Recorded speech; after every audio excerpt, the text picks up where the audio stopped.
If by some chance Larry Hoover did come out, do you think that it would make a big change in Chicago? I feel like it'll be a lot of people fall in line. Like it'll be a lot of people, like older people. You feel me? That'll be happy home, and that'll kind of. I don't. It's more so. It's all depending on what angle he would be aiming for. If he came home on that, I don't think he'd be on that type of time. You feel me? He done did so much time. At this point, he just want to be with his family. You feel me? And be a normal person. That game, it ain't about nothing. And I don't think nothing gonna really change as much. Cause like I say, it's not no structure, bro. It's not. It used to be structure. Older people getting on these young niggas' ass, like making sure go to school. This wasn't always about GD and B. All these gangs wasn't for to beef with to get a nice amount of niggas so we can war with these niggas. Nah, it wasn't about that, bro. Trump has commuted the life sentence of former Chicago gang leader Larry Hoover. A formal announcement has not been made, but this has been confirmed by a White House official to the Associated Press. Hoover has been serving his sentence at a Supermax prison in Colorado. He was originally in prison for a murder that happened back in 1973 and was later convicted in 1998 for operating a criminal enterprise. In recent years, he renounced his criminal activities and sought a reduced sentence through a formal petition. We'll have much more on this throughout the day. It was a decision that sent shockwaves through courtrooms and corner blocks alike on a cold Wednesday evening. As America wrestled with political turbulence, came a presidential commutation few could have predicted. Larry Hoover, once called the most dangerous man in Illinois, had just been granted mercy by the President of the United States, Donald Trump. 6 life sentences wiped away with a stroke of a pen. But the story of Larry Hoover is not one of redemption alone. It's a story layered with contradiction, legacy, and blood. Who is Larry Hoover? A visionary? A criminal mastermind? A scapegoat? Or something far more complicated? To understand the magnitude of this decision, you must understand the man behind the myth. Born in Jackson, Mississippi, and raised in the unforgiving streets of Chicago's South Side, Hoover's early life was marked by abandonment, survival, and power. At just 13 years old, he was already in the streets, not as a pawn, but as an emerging player. By 20, he was feared. By 25, he ruled. The Supreme Gangsters, the Gangster Disciples, the GD Nation. Behind the steel bars of Illinois' most brutal penitentiaries, Hoover built what prosecutors would later describe as a $100 million empire. But supporters say he was building something else: structure, discipline, purpose, a political movement aimed at uplifting black communities. February 26, 1973. A young drug dealer named William Pookie Young is gunned down in a cold, narrow alley in Inglewood. His crime? Disloyalty, or so what the whispers claim. 2 names soon surfaced: Andrew Howard and Larry Hoover.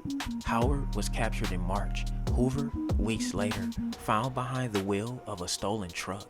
He tried to run, but the past always catches up. Convicted of Young's murder, both men received up to 200 years in prison.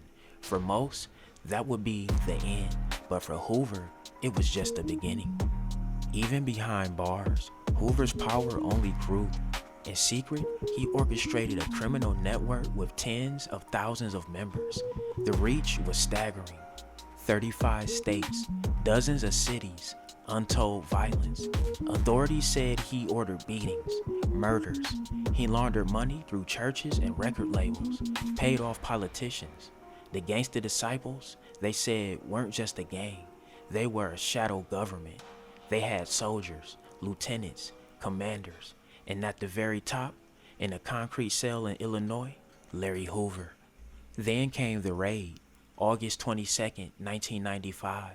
After a 17-year undercover investigation, federal agents descended upon businesses tied to Hoover and his wife. File cabinets, bank statements, ledgers. It was the blueprint of a criminal enterprise, Operation Headache, a name that hinted at the torment authorities hoped to inflict on the empire Hoover built. 39 indictments, a sweeping blow. Among them, a Chicago police officer, a political organization, a candidate for alderman. The lines between crime and legitimacy were suddenly blurred. In 1997, Hoover was convicted on every federal charge. He was buried under 6 life sentences at ADX Florence, the nation's most secure prison. It's a federal crackdown on Chicago's largest and most notorious street gang. A 6-year investigation by local, state, and federal officials called Operation Headache has resulted in the indictments of 39 suspected members of the Gangster Disciples street gang. And reputed gang leader Larry Hoover has been transferred from a state prison to federal custody to face the charges. Channel 2's Mike Parker is live at the Dirksen Federal Building with the latest. Mike. Marianne, according to U.S. Attorney James Burns, the hierarchy of the drug-dealing Gangster Disciples drug operation has now been decimated by these 39 indictments today. We have, Burns said today, cut off the head of the snake. The federal case against the gang grew out of this raid in April. Federal agents raided 2 businesses linked to imprisoned gang leader Larry Hoover and his wife. In addition to finding $67,000 in cash, investigators got their first look at file cabinets full of records and documents. What they found helped lead to the indictments today of gang leader Larry Hoover and 38 of his lieutenants.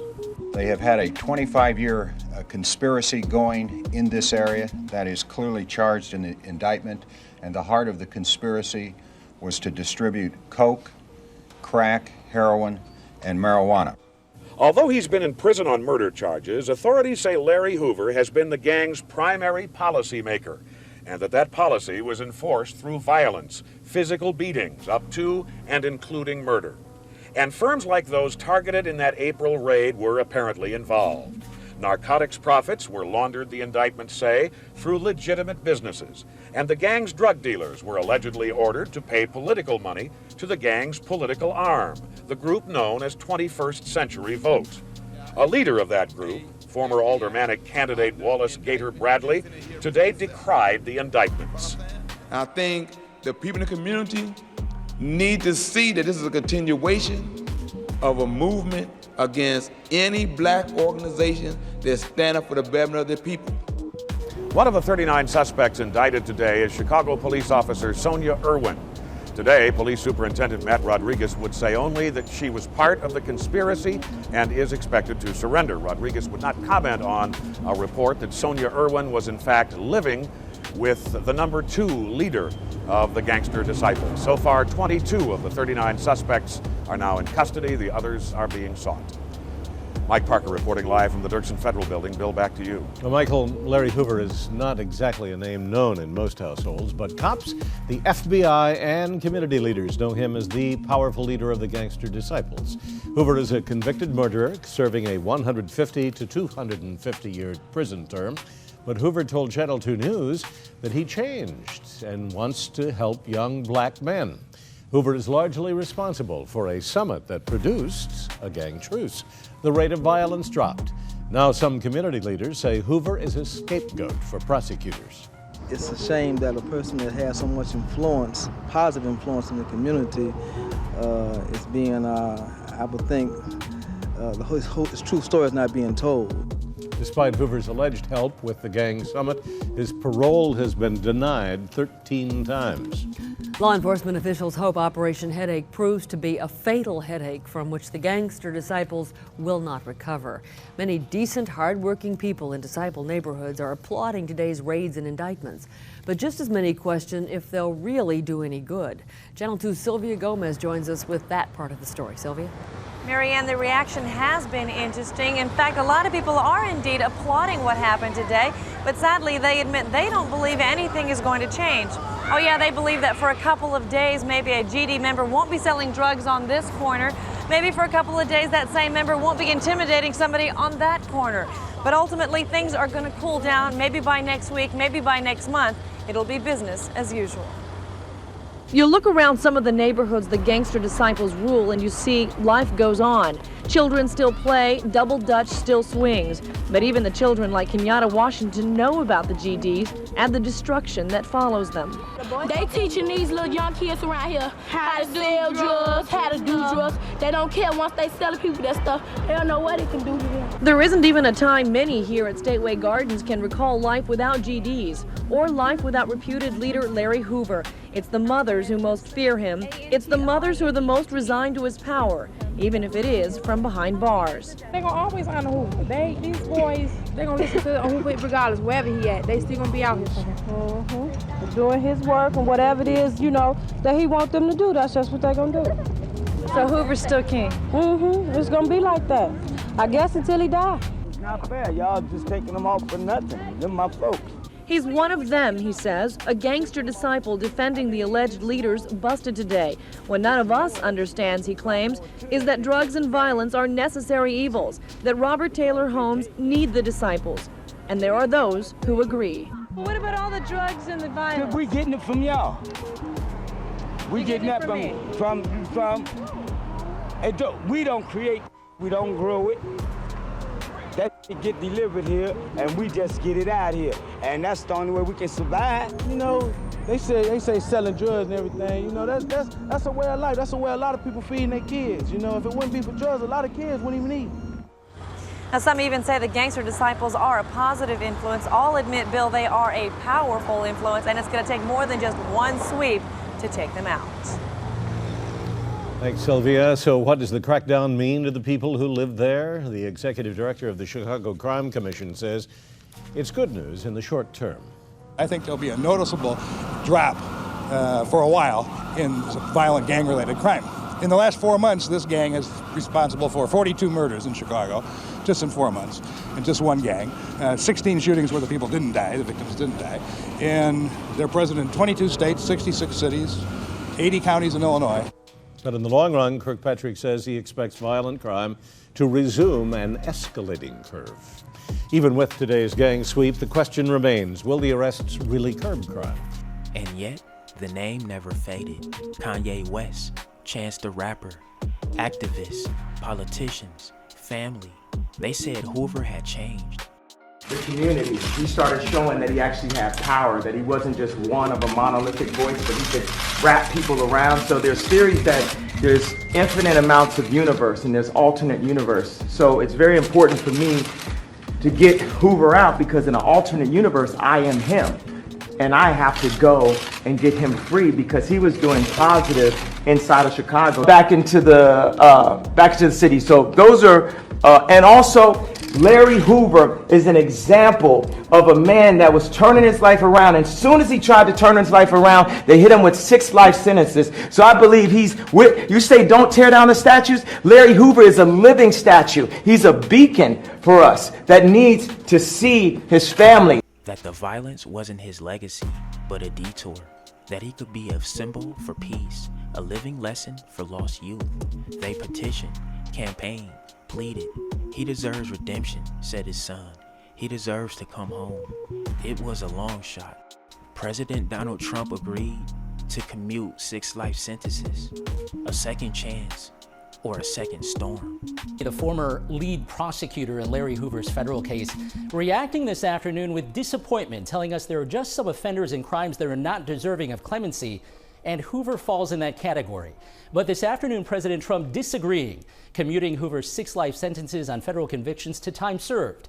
Hoover still faces, however, a 200-year state sentence on a 1973 murder conviction, so it appears he won't be getting out of prison, at least in the near term. It was while behind bars serving time for that murder that federal prosecutors say he continued overseeing the Chicago Gangster Disciples, a gang that he co-founded.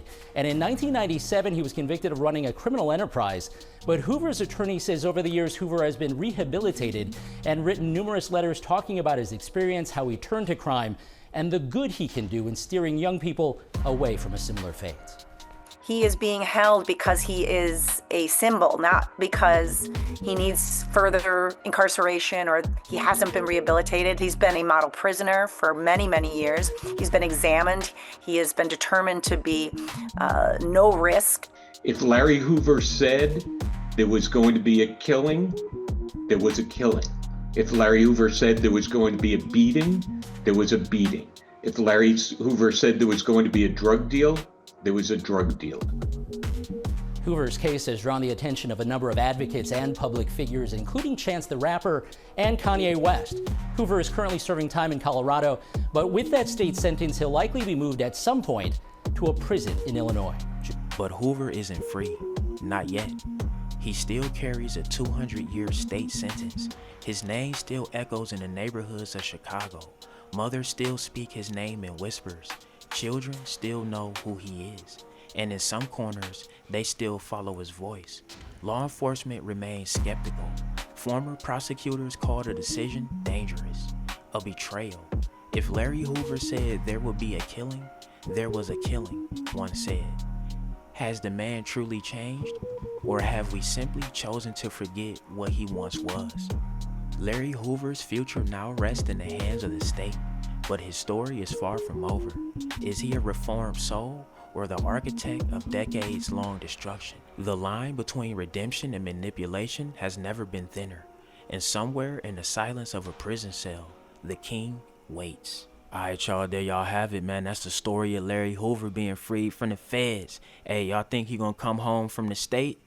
It's only time to tell. But hey, man, get in that comment section. Let me know what y'all think. Drillers and trappers, we out here trapping and drilling 247. Don't go nowhere. Watch that next video. Gang!